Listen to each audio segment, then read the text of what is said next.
তোমাদের এত দেরি হলে আমি কখন থেকে এসে দাঁড়িয়ে আছি। উফ!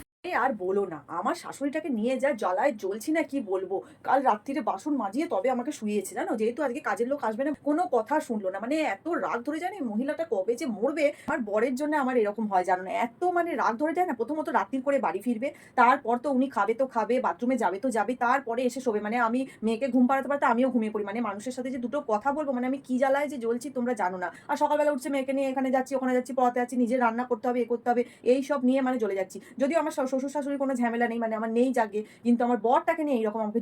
ও আমার আবার শাশুড়িটা ভালো জানো তো, কিন্তু এই যে ননদ বিয়ে হয়নি এখনো বাড়িতে বসে আছে আদ্দামড়ি বুড়িটা, মানে একদম জ্বালায় জ্বলে যাচ্ছি জানো না। মানে আমরা মানে দাদা বৌদি সব সময় কি করছে ওরা একটা মানে ওইটা নিয়ে একবারে মানে জ্বলে যাচ্ছে একদম। মানে নিজে তো বিয়ে করেনি, সংসারের মর্ম তো বোঝেই না। রাত দিন খালি মাকে লাগাচ্ছে। আমার তবু যাই হোক শাশুড়িটা ভালো বলে, আমার শাশুড়িটা ভালো, বরটাও ভালো, যাই হোক আমার হাত হাতে সব কাজ করে দেয়, খুবই ভালো, বলবো না খারাপ। কিন্তু ওই ননদটাকে নিয়ে আমি জ্বলে যাচ্ছি কি বলবো। মানে আমি এদিক থেকে খুব ভাগ্যবতী যে আমার কোনো ননদ নেই বাবা, আর আমার বর খুবই ভালো, মানে আমাকে খুব সাপোর্ট করে, সব বিষয়টাতে আমাকে খুব সাপোর্ট করে। কিন্তু আমার এই শাশুড়িটাকে নিয়ে জ্বলে মরছে আর কিচ্ছু। আমার বরকে নিয়ে আমি বললাম তো মানে এই রান্না করে দাও, এটা করে দাও, ওটা করে দাও, তাও ওনার পছন্দসই কিচ্ছু হয় না।